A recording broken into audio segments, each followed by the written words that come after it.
পাড়ার লোক মারা গেছে, দিদি শ্মশানে যাবে বলে দিদি সেখানেও ভালো করে রেডি হচ্ছে সেজে আর সাদা জামা পরে। আজকে পাড়ার লোক মারা গেছে সেজন্য শ্মশানে যেতে হবে, ওর জন্য চলে এসেছি। এই দেখো শ্মশানে আমি এই সাদা জামাটা পরে যাবো, চলো রেডি হওয়া যায়। कौन है ये लोग? कहां से आते हैं ये? আরে দাঁড়াও, শুধু জামা পরলে হবে, একটু মেকআপও তো করতে হবে।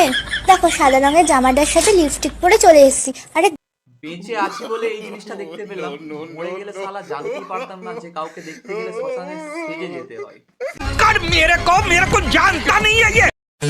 দাঁড়াও, একটু টিপটাও পরে নি। আরে বন্ধু দাঁড়াও, শুধু টিপ আর লিপস্টিক পরলেই হবে নাকি?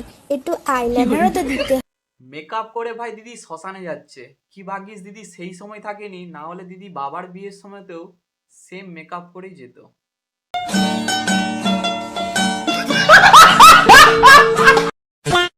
আরে বন্ধু দাঁড়াও, শুধু টিপ আর লিপস্টিক পরলেই হবে নাকি? একটু আইলাইনারও তো দিতে। হ্যাঁ হ্যাঁ, আমরা দাঁড়িয়ে আছি, তুমি এখন নিশ্চিন্তে মেকআপ করে যাও, তারপর যা হয় দেখাই যাবে। আরে বন্ধু এত সুন্দর করে লিপস্টিক টিপ আইলাইনার দিয়ে সাজলাম, এবার কানের দুলটাও তো একটু ম্যাচিং করে পরতে হবে নাকি? শীতকালে পরে উল, আসলে দিদি দেখতে বগলের চুল, তবুও দিদি পড়তে ছাড়েনি কানেতে দুল। আমাদের দিদি নিজেকে ভারী সুন্দরী মনে করছে।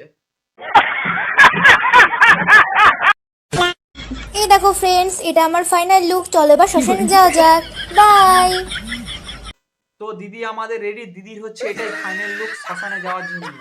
বলি দিদি এবার থেকে একটুখানি ভূতের থেকেও সাবধানে থেকো, তাহলে কখন বলতে কখন কি হয়ে যাবে।